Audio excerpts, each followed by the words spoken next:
My name is Cheryl. I'm a class of 2018 here at Dartmouth, which means I'm a senior this year. I'm a biomusic double major and I'm on the pre-med track, so I'm hoping to apply to medical school next year. Outside of class, I'm a fan of music, so I play the flute and I'm in the orchestra here. I also really like powerlifting, so I've joined the Powerlifting Club.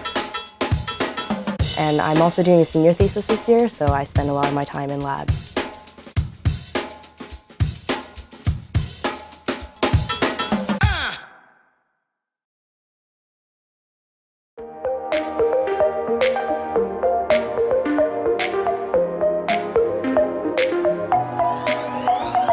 So I usually get up around 8:30. I don't have class until 10, but I usually do try to get into lab every morning to start or finish an experiment before I head off to class. After class, I usually end up coming back to lab, and I'm in lab for a couple hours. In the evening, I usually have orchestra rehearsal, or I go to lift practice at 7. Sometimes I end up coming back to lab after that, so 9 p.m. I'm back in lab, but otherwise, I kind of just unwind after practice or rehearsal. I'm probably in bed by midnight. That's a usual schedule day. So what initially drew you to this field of study overall? I wasn't particularly looking to do bioengineering when I started in this lab. I started in this lab my freshman winter, and it was through a program the college has called WISP, which stands for Women in Science Program, something of that sort.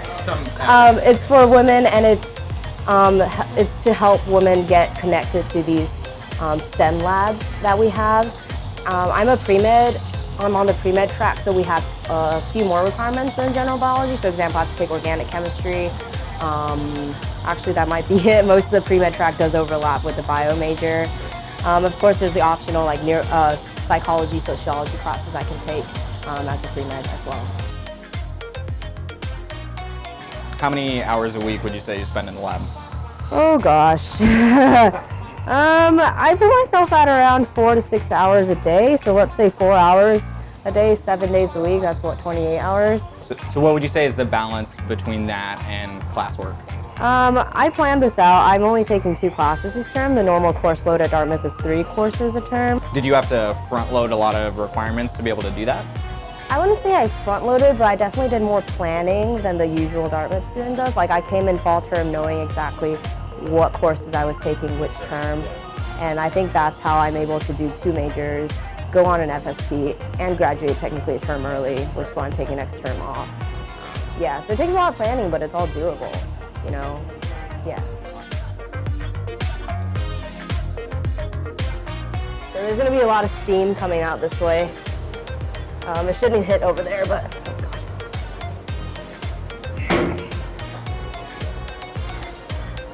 Yeah. It's really hot. So I think every person who uses this machine probably has the fear of, you know, being locked in one of these. Just like, and then just like the machine turning on and you literally be boiled and pressured alive. Yeah, because like these are big things. They have even bigger ones. They're just like walk-in closet sizes. You can literally walk yourself in there and just close it. Something grim for you to think about today. Yeah.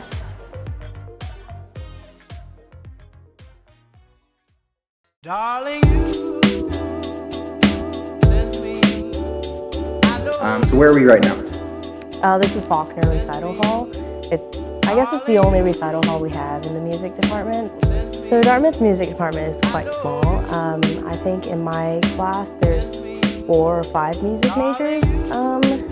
It's not the most popular major on campus, and the department is not the largest, but we do have wonderful faculty teaching instruments. We have a very large orchestra and wind ensemble presence on campus. We hold concerts once a term, highly attended by students and just residents of Hanover in general. The orchestra that you play in, is that completely extracurricular or is that affiliated with the department? It's extracurricular. I don't get any sort of credit for playing in the orchestra. The way I see it, music is more of an outlet for me to escape from the academic and the labs and everything, the stress of my academic life, and just come to the music department and play. And it really is a good stress relief for me. It gets my mind off of everything else I have to deal with in terms of academics. Cool. Yeah, That's awesome.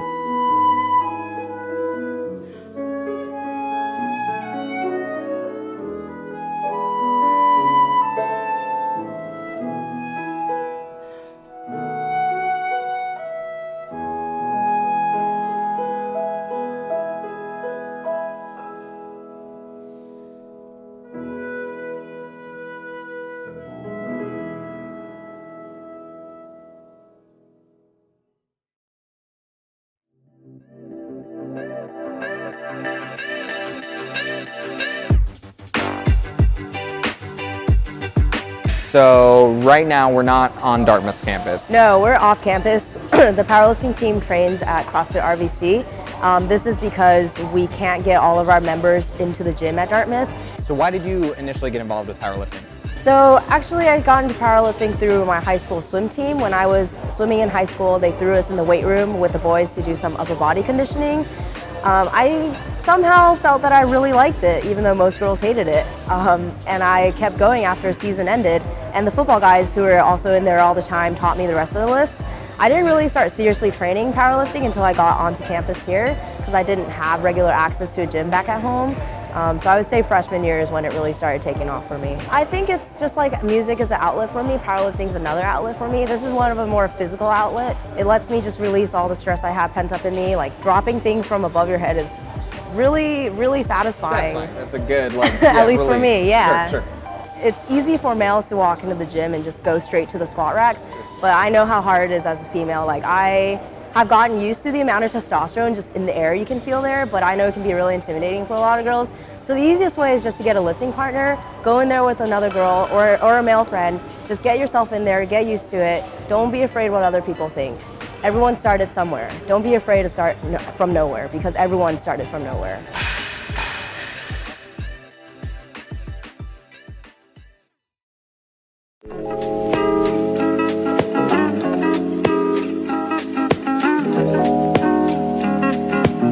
So you're graduating in June. Overall, how would you look back on your Dartmouth experience? It's hard to say because you don't really know what your experience would have been like if you went to another school because you don't get to redo your college years. So I guess it's biased when everyone looks back and says, oh, like picking Dartmouth was the best decision of my life. Well, you don't know any other decision. That's what you did. You don't know. But yeah, but I would say Dartmouth has definitely shaped me and given me many experiences that I'm very thankful for.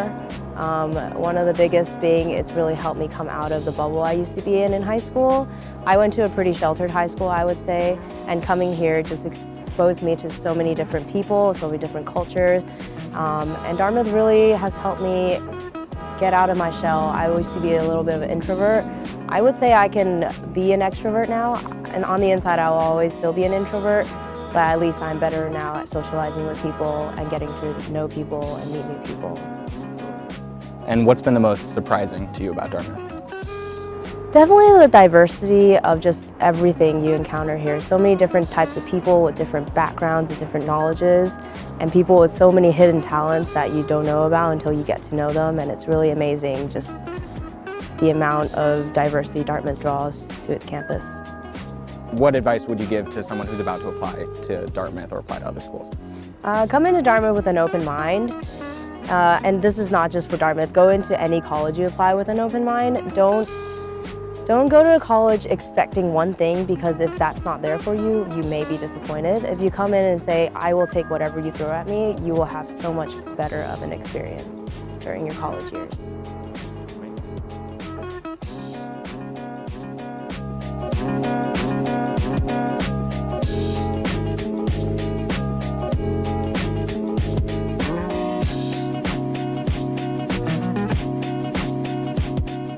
If you like this video and want to learn more about top colleges in America, don't forget to subscribe.